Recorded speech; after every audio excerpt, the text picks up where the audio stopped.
So good morning to all of my dear students. आज हम लोग एक्सरसाइज 11.1 करेंगे। इसका जो भी थियोरी होना था, जो भी इसमें सिद्धांत समझना था, कंसेप्ट समझना था, वो सारा कुछ हम लोग पहले ही समझ चुके हैं। आज का क्लास में हम लोगों को इसका एग्जाम्पल करना है, एक्सरसाइज करना है। एक्सरसाइज में आगे बढ़ें उससे पहले ये बता दें कि एक्सरसाइज 11.11 सीधा समानुपाती पर आधारित है। हम लोगों ने अब तक दो चीज़ पढ़ा है, सीधा समानुपाती और व्युत्क्रम समानुपाती, है ना। तो व्युत्क्रम समानुपाती हम लोग उसका एक्सरसाइज है 11.2 और सीधा समानुपाती का एक्सरसाइज है 11.1। तो हम लोग आज 11.1 कर रहे हैं। क्वेश्चन में आगे जाएं इससे पहले थोड़ा सा उसके कंसेप्ट को रिकॉल कर रहे हैं, उसके कंसेप्ट को एक बार दोहरा रहे हैं। क्या था कंसेप्ट? कंसेप्ट ये था कि अगर दो क्वांटिटी x और y है, क्वांटिटी कुछ भी हो सकता है, ठीक है। हो सकता है कि x कितना लीटर पेट्रोल डाले गाड़ी में, ठीक है, कितना लीटर पेट्रोल डाल रहे हैं, और y होगा कि कितना किलोमीटर चल रहे हैं, ठीक है ना। x हो सकता है कि हॉस्टल में बच्चों की संख्या कितनी है और कितना चावल खरीदा जाना है महीने भर के लिए। जितना ज़्यादा बच्चा होगा उतना ज़्यादा चावल खरीदना होगा, जितना कम बच्चा होगा उतना कम चावल खरीदना होगा। तो x और y का कोई भी वैल्यू हो सकता है। तो इस तरह से मान लो x और y का कुछ वैल्यू है। पहला वैल्यू x1 है, फिर दूसरा x2 है, तीसरा x3 है, फिर y1, y2, y3 है। ओके। तो इसमें हमने ये कहा था आपसे कि अगर x1 बटा x2 बराबर y1 बटा y2 हो, अगर ऐसा हो तो कहते हैं कि x proportional to y, x y के सीधा समानुपाती होता है। दूसरा एक और शर्त इसमें कहे थे कि आप इस तरह से भी इसको चेक कर सकते हैं, या इस फॉर्मूला से भी कोई एक वैल्यू अगर नहीं पता है तो पता कर सकते हैं। या दूसरा तरीका है कि आप इसको लिखें x1 upon y1 equals x2 upon y2। तो भी उस स्थिति में भी x proportional to y, x directly proportional to y हम कहेंगे। ओके। x1 बटा x2 बराबर y1 बटा y2, x1 बटा y1 इक्वल्स x2 बटा y2। ये दोनों वैलिड है सीधा समानुपाती के केस में, ठीक है। प्रतिलोम समानुपाती में ऐसा नहीं होता है, वो क्यों नहीं होता है वो बाद में देखेंगे, लेकिन सीधा समानुपाती में दो ऑप्शन आपके पास होता है, ठीक है ना। चलो अब काम करते हैं। क्या काम करना, इसको इरेज करते हैं पहले। देखो पहला क्वेश्चन है कि तुम्हें चेक करना है वेदर x और y आर डायरेक्टली प्रोपोर्शनेट और नॉट। x और y सीधा समानुपाती है या नहीं, ये चेक करना है आपको। और आपको क्वेश्चन में कुछ दिया हुआ है, क्या दिया हुआ है वो देखो।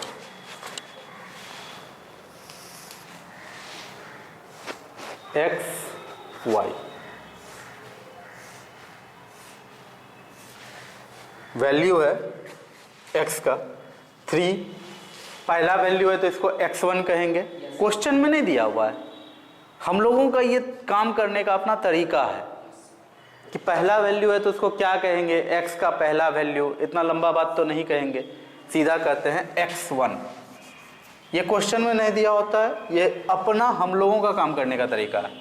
x2 का वैल्यू क्वेश्चन में कितना है 6, x3 का वैल्यू है 15, x4 का वैल्यू है 20 और x5 का वैल्यू है 30। उसी तरह से फिर y का वैल्यू है, तो y में भी एक एक करके हम लोग क्या कहते हैं, y1 12, y2 24, y3 45, y4 60, y5 120। इस तरह से है, कोई दिक्कत है? तो इसका इस तरह का चार्ट का क्या मतलब है? इस तरह का चार्ट का मतलब है कि x का वैल्यू जब 3 लिए थे तो हमें y का वैल्यू 12 मिला था। x का वैल्यू जिस समय 6 लिए तो y का वैल्यू 24 मिला। हो सकता है कि कोई ट्रक है और वो जा रहा है कहीं पर और बीच में रुक रुक करके वो तेल डालता है गाड़ी में और देखता है कि इस तेल से गाड़ी कितना किलोमीटर तक चलता है, वो नोट करता है। पहला बार उसने 3 लीटर डीजल डाला, देखा कि 12 किलोमीटर चला। फिर उसने 6 लीटर डीजल डाला तो उसने देखा कि 24 किलोमीटर गाड़ी जाने के बाद रुक गया, ठीक है ना। फिर उसने गैलन में 15 लीटर तेल भर के रखा था, वो डाल दिया टंकी में, तो उस बार देखा कि 45 किलोमीटर तक ट्रक गया। फिर उसने देखा कि 20 लीटर जब डाले किसी पेट्रोल पंप पर तो फिर उस बार 60 किलोमीटर तक ट्रक चला। और अब की बार तो उसने 30 लीटर डाल दिया डीजल, तो अब की बार वो 120 किलोमीटर चला। ये ऐसा भी हो सकता है, या फिर हो सकता है कि ये किसी हॉस्टल का रिकॉर्ड हो कि मतलब 3 किलो चावल खरीदे या फिर 3 किलो दाल खरीदे 12 दिन गया, 6 किलो दाल खरीदे 24 दिन गया। इस तरह का भी कुछ रिकॉर्ड हो सकता है, रिकॉर्ड कुछ भी हो सकता है। आपको ये जानना है कि ये x इस y से रिलेटेड है, ठीक है। और हमें यहाँ चेक करना है कि x और y के बीच में सीधा समानुपाती का संबंध है या नहीं। तो इसमें क्या करेंगे, सबसे पहले निकालेंगे x1 बटा x2 क्या है, ठीक है। x1 बटा x2 क्या है। x1 का वैल्यू है 3 और 6, x2 का वैल्यू है 6 और y1 का y1 बटा y2 भी निकाल लो। 3/6 क्या होगा, 1/2 होगा क्या, लिख लो। y/y2 क्या हो जाएगा, y1 बटा y2, y क्या है आपका 12, y2 क्या है 24, 12 दूना 24, यहाँ भी 1/2 आ जाएगा। इस तरह से हम लोग देख सकते हैं कि x1 बटा x2 बराबर होता है y1 बटा y2। तो कह सकते हैं कि x प्रोपोर्शनल टू y है ना, कह सकते हैं, नहीं कह सकते हैं। ध्यान रखना, जब भी कभी इस तरह का चार्ट हो स्टूडेंट ये गलती करता है कि पहला 2 वैल्यू को उठाया, अरे सर तो फॉर्मूला बताए हुए हैं कि x1 बटा x2 बराबर y1 बटा y2, अगर हो जाए तो कह देना प्रोपोर्शनेट है। हो गया प्रोपोर्शन, सीधा डायरेक्टली प्रोपोर्शनेट, सीधा समानुपाती। क्या दिक्कत बचा, दिक्कत इसमें बहुत सारा है। जब भी इस तरह का क्वेश्चन आता है तो हमारा ड्यूटी बनता है कि इसमें जितना भी डाटा दिया हुआ है सबका चेक करना कि सब इस रिलेशन को मान रहा है कि नहीं, ठीक है। देखो, अगर किसी क्लासरूम में सारे बच्चे शांत हैं, सारे बच्चे शांत हैं एकदम, तो कहा जा सकता है कि इस क्लासरूम के बच्चे शांत हैं, है ना। लेकिन अगर कहीं पर क्लासरूम में एक बच्चा भी है जो कि बहुत बदमाशी कर रहा है, बार बार हल्ला कर रहा है, तो क्या ये कहा जा सकता है कि उस क्लासरूम का बच्चा शांत है? नहीं कहा जा सकता है। भले ही ये कहा जा सकता है कि अधिकांश बच्चे शांत हैं, लगभग सारे बच्चे शांत हैं, लेकिन सारे बच्चे शांत हैं ये कहना सत्य हो पाएगा, वहाँ नहीं होगा। उसी तरह से आपको इस चार्ट में देखना पड़ेगा कि क्या सारा मेरा सही आ रहा है कि नहीं। तो देखो, हम लोग तब मन ही मन क्या करेंगे, यहाँ चेक करेंगे कि 3/6 1/2 आया था, 12/24 1/2 आया, चलो ठीक है, रख लिए माइंड में अपना। अब देखो 3/15 1/5 आएगा, 12/45 कितना आएगा। अगर मान लो x1 बटा x4 बराबर y1 बटा y4 हो रहा है क्या, देखो तो थोड़ा, एक बार x1 बटा x4 निकालो, कितना होता है 3/x4 है ना, तो हमको x3 लिखना था। चलो ठीक है, x4 पर ही चलते हैं। x1 कितना है 3 है, x4 कितना है यहाँ 20, चलो लिख दिए 20 बराबर y1 कितना है 12/60 है ना, 12/60 तो 12 पंचे 60 तो हो जाता है, लेकिन यहाँ 3 पंचे 15 ही होता है, यहाँ तो 20 है। 3 छक्के 18, तो कुछ ना कुछ आएगा, लेकिन 1/5 तो नहीं आएगा। तो ये बराबर तो नहीं है, ये बराबर नहीं हुआ, नहीं हुआ ना। तो याद रखना, अगर एक भी बच्चा क्लास का अगर हल्ला कर दिया तो फिर हल्ला हो गया, क्लास शांत नहीं रहा। उसी तरह से चार्ट का एक सेट भी अगर नहीं इसको संतुष्ट कर पाया, इसको फॉलो नहीं कर पाया, इस फॉर्मूला को अगर मेंटेन नहीं कर पाया, तो माना जाएगा कि ये जो है आपका क्या है, सीधा समानुपाती नहीं है। इस चार्ट में सारे डाटा सीधा समानुपाती नहीं है। कोई दिक्कत है इसमें? कोई दिक्कत नहीं होना चाहिए, कुछ है ही नहीं इसमें।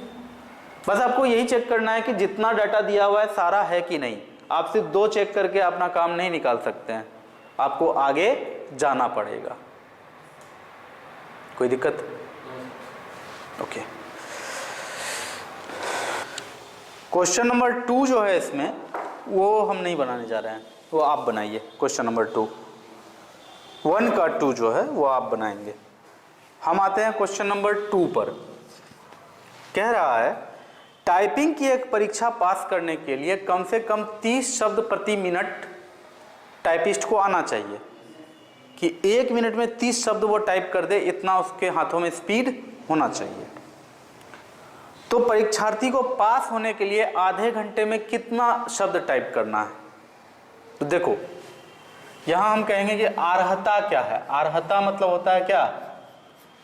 अर्हता मतलब क्या होता है? एलिजिबिलिटी। किसी भी जगह जाने के लिए जो मिनिमम क्वालिफिकेशन चाहिए उसी को कहा जाता है एलिजिबिलिटी, अर्हता। वो क्या है? 30 शब्द प्रति मिनट, 30 शब्द प्रति मिनट। तो चार्ट बनाओ, x y, 30 शब्द 1 मिनट में, तो 30 मिनट में कितने शब्द? नहीं, तो फॉर्मूला यहाँ पर लगा देना, x1 बटा y1 बराबर x2 बटा y2। x1 का वैल्यू क्या है यहाँ पर? 30 बटा 1 बराबर x2 बटा 30। क्रॉस मल्टीप्लिकेशन कर दो, 30 जाके इसमें गुना हो जाएगा, x2 जाके 1 में गुना होगा, तो दिस इंप्लाइज x2 बराबर 30 गुना 30 यानी 900। क्वेश्चन नंबर 3 में आ जाओ। मुकुंद के पास एक सड़क का मानचित्र है जिसके पैमाने में 1 सेंटीमीटर की दूरी 15 किलोमीटर निरूपित करता है। गांधीनगर के जाकिर हुसैन सर्कल तक जाने वाली सड़क यदि 75 किलोमीटर है तो मानचित्र में उसे कितने सेंटीमीटर से निरूपित किया गया होगा? इस क्वेश्चन को बनाने से पहले थोड़ा सा अब तुम्हें कुछ बताना चाहूँगा। क्या बताना है मुझे? ये बताना है कि अगर आपके पास कोई खेत है, इस तरह का खेत है, एकदम चौकोर खेत है, जनरली होता नहीं है लेकिन आपके पास है, और ये खेत ऐसा है, मानने के लिए कह रहे हैं कि ये 1 किलोमीटर लंबा है और 1 किलोमीटर चौड़ा है। ओके, तो उस खेत का अगर नक्शा बनाना है आपको तो 2 तरीका है। या तो आप इस तरह से नक्शा बना दीजिए और लिख दीजिए 1 किलोमीटर 1 किलोमीटर, ठीक है। ये तो तब संभव है जब खेत चौकुट्ठा होगा, लेकिन अगर खेत इस तरह का है, जनरली खेत ऐसा होता है, इस तरह का खेत होता है, जनरली होता है, गांव जाओगे खूब होता है इस तरह का खेत, ठीक है ना। ये 2 भाई का हिस्सा हुआ, एक भाई को पैसे की ज़रूरत पड़ गई है, थोड़ा सा ज़मीन काट के वो बेच रहा है, तो इधर वाले खेत वाले को दिख रहा है कि ये वाला ज़मीन खरीद लेंगे तो मेरा काम हो जाएगा। जो भाई को यहाँ हिस्सा मिला है वो नहीं बेच रहा है, ये वाला भाई बेच रहा है अपना इतना तो ज़मीन, तो ये आदमी यहाँ का ज़मीन खरीदेगा, थोड़ा ज़मीन इसको भी देगा ताकि इसको रास्ता मिल जाए। इस तरह से इस तरह का ज़मीन उसका तैयार हो गया। बड़ा ही अजीब फनी लगता है वहाँ पर, लेकिन होता है, गांव में ऐसा होता है। इस तरह का है तब कितना इसमें लिखने बैठोगे? ये 500 मीटर, ये 200 मीटर, ये 1 किलोमीटर, किलोमीटर मीटर में आदमी उलझ के रह जाएगा, है ना। ऐसे सिचुएशन को हैंडल करने के लिए एक तरीका अपनाया जाता है जिसको कहा जाता है पैमाना। क्या कहा जाता है? पैमाना। पैमाना क्या होता है बता देते हैं।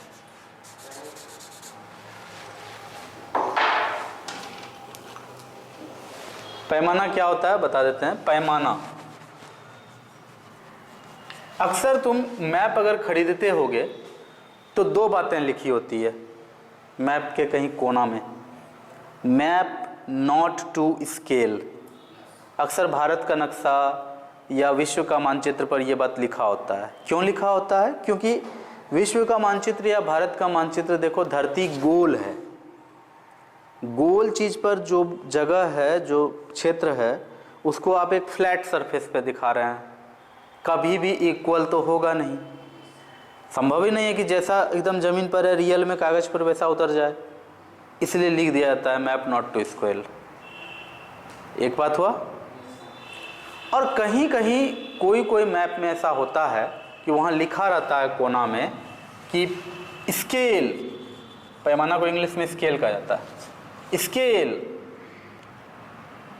1 किलोमीटर बराबर 1 सेंटीमीटर, या फिर 1 सेंटीमीटर बराबर 1 किलोमीटर, ऐसा लिखा रहता है। इसका मतलब क्या है? मतलब यह है कि मेरा खेत का लंबाई 1 किलोमीटर, चौड़ाई 1 किलोमीटर था, तो हमने क्या किया, स्केल लेकर 10 सेंटीमीटर चौड़ा 10 सेंटीमीटर लंबा एक स्क्वायर बना दिया और कोना में ये बात लिख दिया। हमको कोई ज़रूरी नहीं है यहाँ 1 किलोमीटर लिखने का, यहाँ 1 किलोमीटर लिखने का, हर जगह समझाने का कोई ज़रूरी नहीं है। ठीक है? ओ सॉरी, यहाँ तो 1 किलोमीटर बराबर 1 सेंटीमीटर लिख दिया है ना, ऐसा नहीं होगा। जब इसके लिए बोलेंगे तो 100 मीटर, 100 मीटर बराबर 1 सेंटीमीटर, 100 मीटर बराबर 1 सेंटीमीटर, तो 1 किलोमीटर हो जाएगा 10 सेंटीमीटर में। तो इस तरह से बनता है।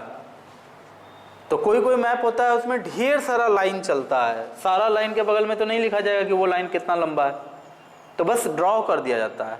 और कोना में कहीं लिख दिया जाता है कि लाइन हर जगह ऐसा खींचा गया है कि 1 सेंटीमीटर बराबर 1 किलोमीटर। या फिर अगर छोटा एरिया का मैप है तो लिख जाएगा 1 सेंटीमीटर बराबर 100 मीटर। बड़ा एरिया का मैप है, पूरे शहर का मैप है, तो 1 सेंटीमीटर बराबर 5 किलोमीटर। राज्य का मैप है अच्छे से बना हुआ, तो 1 सेंटीमीटर बराबर 15 किलोमीटर, ये लिखा रहता है। उम्मीद है सारा बात इसमें समझ में ठीक से आ गया होगा। आया? चलो, आई होप सो कि आप सब कुछ ले रहे हैं जो मैं दे रहा हूँ। नहीं लोगे तो फिर मेरा देना व्यर्थ हो सकता है। क्वेश्चन नंबर अब क्या है, जल्दी बोलो।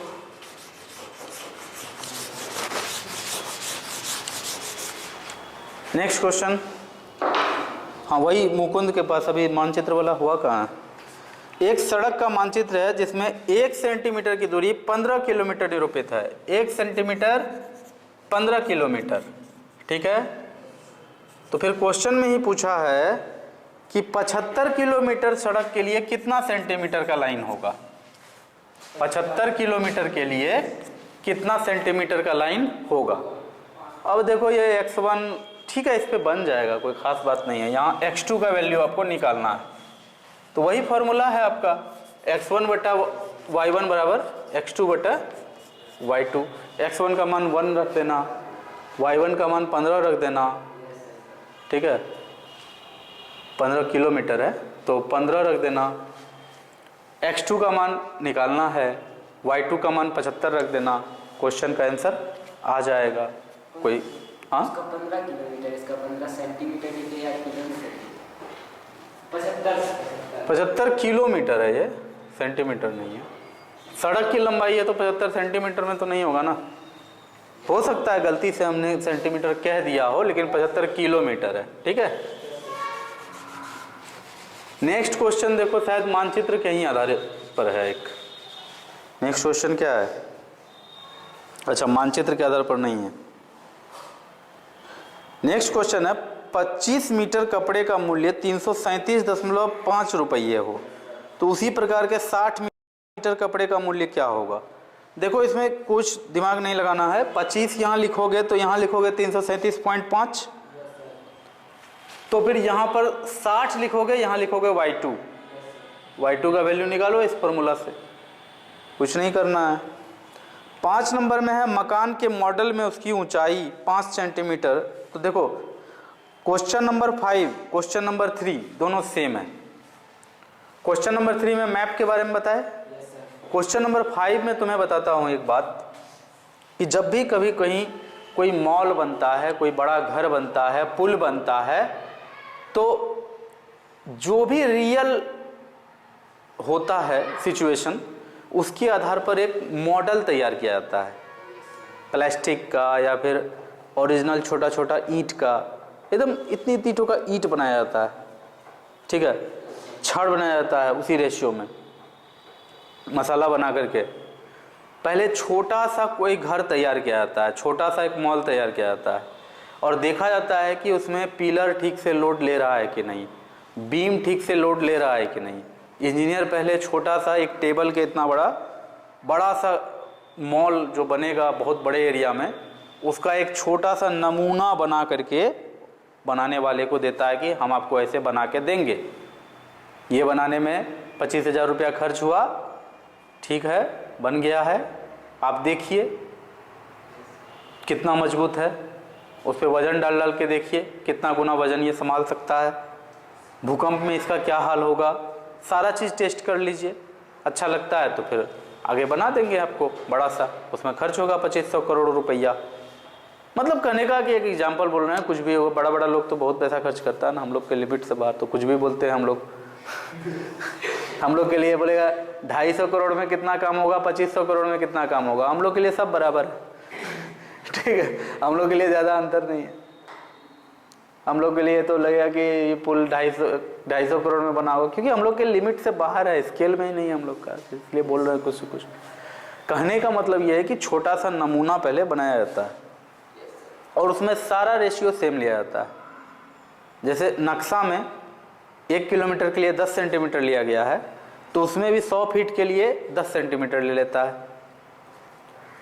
अगर रूम 12 बाय 12 का है 3 मंजिला पर, तो वो जो मॉडल बनाया जाएगा नमूना, उसमें भी 3 मंजिला घर बनेगा, छोटा छोटा ईंट का या प्लास्टिक का जो भी होगा, तो उसमें भी तीसरा मंजिला में जो है कि वो रूम 1.2 सेंटीमीटर बाय 1.2 सेंटीमीटर का होगा, तो उसी को कहा जाता है मॉडल, नमूना। इतना समझ में आ गया? तो अब जब इतना समझ में आ गया है तो कुछ खास है नहीं। अब देखो क्या है, तो जब भी नमूना बनाया जाता है ना, तो उसमें समानुपाती रखा जाता है सब कुछ। ऐसा नहीं है कि लंबाई जो है वो खेत का लंबाई अगर आप 1 किलोमीटर के लिए 10 सेंटीमीटर लें और खेत का चौड़ाई 1 किलोमीटर के लिए 5 सेंटीमीटर लीजिएगा, तो सही नक्शा बन के दिखेगा। खेत का लंबाई आपने ये 10 सेंटीमीटर लिया है, ये 5 सेंटीमीटर लिया है, लेकिन बोलेंगे कि ना ये स्क्वायर है खेत, तो ठीक नहीं ना लगेगा। आप किसी को समझाने के लिए लिख करके 10 लाइन समझा सकते हैं कि देखो बनाए हैं ये 5 सेंटीमीटर बराबर ही 1 किलोमीटर समझना है, और 10 सेंटीमीटर बराबर ही 1 किलोमीटर समझना है। आप बहुत बात लिख करके समझा सकते हैं, लेकिन क्या फायदा। जब भी पैमाना लिया जाता है, पैमाना कुछ एक चीज़ लिखा जाता है कोना में, 10 तो पैमाना नहीं होता है। आई बात समझ। तो उसी तरह से कह रहा है कि नमूना जो बना है उसमें नमूना का ऊंचाई कितना है 5, नमूना का चौड़ाई कितना है तो 12 सेंटीमीटर, और नमूना का लंबाई है 12 सेंटीमीटर, चौड़ाई कितना है 8 सेंटीमीटर। ये जो छोटा सा नमूना बना है घर का, मकान का, वो ऐसा बना के दिया है इंजीनियर। असली में उसका ऊंचाई जानते हो कितना है? असली में उसका ऊंचाई है 25 फुट। आपको बताना है कि उसका लंबाई यानी y2 और चौड़ाई यानी कि y3 कितना है। तो बहुत ही सिंपल है, आप x1 बटा y1 बराबर x2 बटा y2 कर दीजिए सबसे पहले, फिर x1 बटा y1 बराबर आप x3 बटा y3 कर दीजिए। जब आप इसमें वैल्यू डालिएगा तो इतना वैल्यू पड़ेगा, 5/25 बराबर 12/y2, y2 का वैल्यू निकल जाएगा। यहाँ 5/25 बराबर 8/y3 का वैल्यू निकल जाएगा। तो बहुत ही इजीली सारा काम आपका हो जाएगा, कोई दिक्कत नहीं है।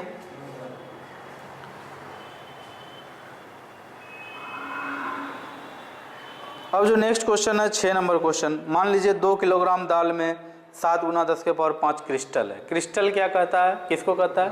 दाना को। ढेर सारा दाल का दाना मिल करके है ना पूरा दाल होता है, तो दाल का हर एक दाना को अगर ठीक से आओगे मैथमेटिक्स में क्रिस्टल कहेंगे। हर एक दाना अपने आप में क्या है? क्रिस्टल।